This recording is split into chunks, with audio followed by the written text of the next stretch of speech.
Mangoes are picked in one of three ways. The first is with a harvest aid. This is where a team of people pick mangoes and place or gently throw them onto a tarpaulin, either with the stems on or off.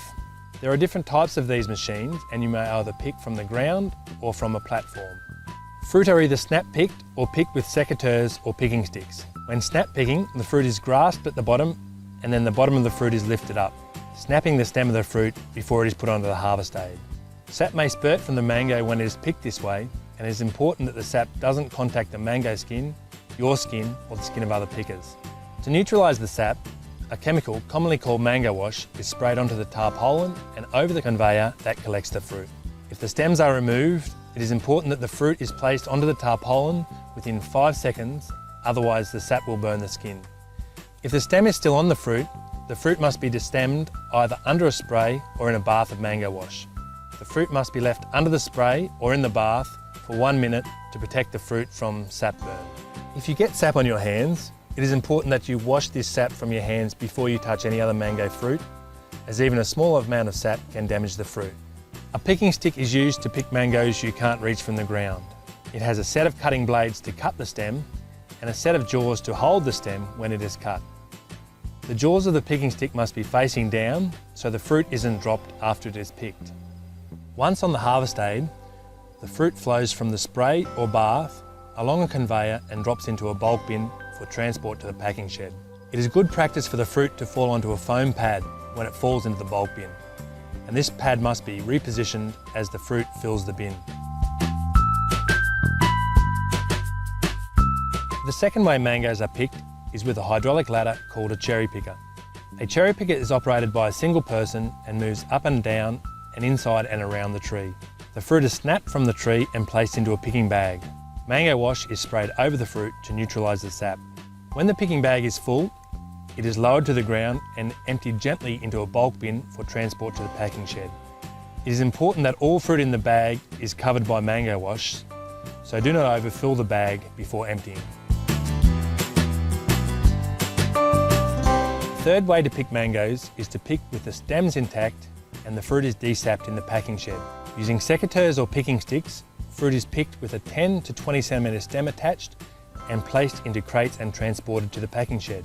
Care must be taken when placing the fruit in the crate and during handling and transport so the mango stems aren't broken and mango sap does not come into contact with the skin.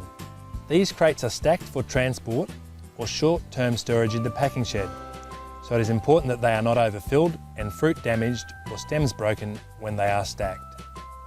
If the mangoes have been picked with the stems on, these stems need to be removed and the mangoes desapped before packing. This can be done either through snapping the stems or using a machine which cuts the stem from the fruit. During this process, it is important that the mango fruit are completely covered in a detergent solution before the stem is removed, so the sap does not come into contact with the skin and damage it. As well as damage from sapburn, mango quality can be lost through physical injury from incorrect picking technique and rough handling. Damage from sapburn or physical injury takes 1 to 2 days to appear and isn't usually seen until fruit reaches market. It takes 4 to 6 weeks for them to come back and repurchase that product. It's therefore important that both the visual and eating qualities of a mango match consumer expectations. So why is this important for mango pickers? Even the simple task of picking a mango fruit can have a significant impact on the visual and eating qualities of a fruit and therefore the profitability of the grower. The aim of this video is to teach you how to pick mango fruit correctly and learn the skills required. You'll learn how to select fruit that is mature and ready to harvest. You'll learn how to use the different equipment you will be using during the picking process. You'll understand how poor picking processes can significantly damage mango fruit, and you'll understand how to pick without injuring yourself or other pickers. There are names for the different parts of the mango. The stem end is the top of the mango. That's where it's attached to the tree. The cheek is the side of the mango. That's the part you eat. The blush is the red, pink or orange colour on the cheek. The nose is the bottom part of the mango. You may hear terms like soft nose used when fruit has a defect. And the beak is the pointed part near the nose. Mangoes are picked in a hard green, mature state so they will ripen to an acceptable eating quality and external appearance. At this stage, the fruit is hard and the skin is green apart from the blush. The shape of a mango fruit changes as the fruit matures. The mature fruit on the left is more rounded and oval shaped as opposed to the egg-shaped immature fruit on the right. As the fruit matures, the nose end of the fruit fills out and is smoother and the beak is less obvious. From left to right on this slide, the fruit goes from immature to mature. The beak of the fruit is much more prominent in the immature fruit on the left than the mature fruit on the right. When these fruit are ripened, the immature fruit stays green, while the more mature fruit will change colour to yellow.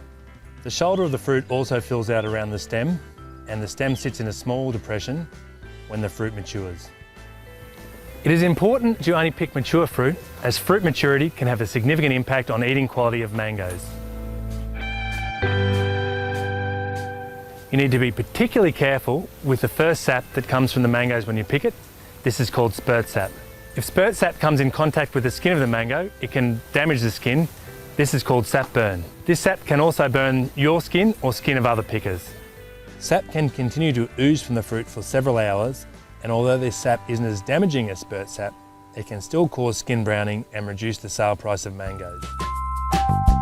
The types of physical injury include abrasion, cuts and scratches, stem punctures, crease marks, wounds and internal bruising. Abrasion shows as brown marks on the skin, often with scratches through the mark. It is caused by the skin of the fruit rubbing against dirty, dusty equipment or crates and bulk bins, or sticks and leaves in the crates and bins. Cuts and scratches occur when the sharp edge of a picking stick or secateurs knock the fruit, or when the fruit scrapes against a twig or a branch as it is pulled from the tree.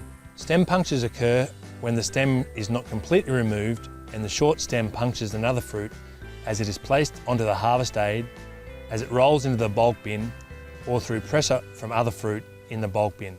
Crease marks occur when the fruit impacts heavily against the edge of equipment, crates or bins, or when the blunt parts of a picking stick knock the fruit. Wounds occur when the fruit contacts a sharp edge and the skin of the fruit is pierced. Monitoring of picking crews has shown the effect poor picking practices and rough handling has on physical damage on fruit. At one orchard, fruit was assessed for physical damage on arrival at the packing shed. Damage to the fruit from different picking teams ranged from 2% to 17%. So for the worst team, 17% of the fruit had already been downgraded when it reached the shed, resulting in significant losses to the grower. Mangoes are picked during the hottest part of the year.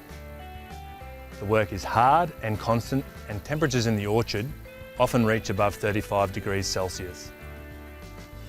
There is little shade in the orchard, so it is very important that you follow a few precautions when you are picking. Wear the right clothes to protect you from the sun. Lightweight long sleeve shirts and long trousers are recommended. Wear a wide brimmed hat and good shoes. Eye protection in the form of sunglasses is also recommended. Apply sunscreen before you start picking each day and at least every 2 hours during the day. Drink water regularly during the day and at least 4 litres each day. When you are snapping the fruit from the tree, make sure the sap doesn't spurt onto you or other pickers. Some people are highly sensitive to mango sap and can develop a severe rash from contact with the sap. If you are spurted with mango sap, it is important that you wash the area with soap and water and then rinse it well with fresh water. As a picker, it is important that you understand how mango quality can be lost and why it is important you follow the simple steps outlined in this video to reduce quality loss. Some do's and don'ts when picking mangoes. The do's. Do understand fruit maturity and only pick mature fruit. Be gentle with the fruit. Make sure mangoes are in the mango wash within 5 seconds of being picked. Wash the mango sap from your hands or skin. Wear the right clothes and drink lots of water when you're picking mangoes. And be careful around heavy equipment. The don'ts. Don't pick immature fruit. Don't hit fruit with picking equipment. Don't handle fruit roughly or throw it against the hard edges of harvest aids, bins or crates. Don't let mango sap come into contact with mango skin. And don't let mango sap come into contact with your skin, your eyes or the skin of other pickers. As you can see, picking mangoes is more difficult than it seems. And now you can understand why you have been instructed to pick the fruit the way you have. Everybody has a role in optimising mango fruit quality.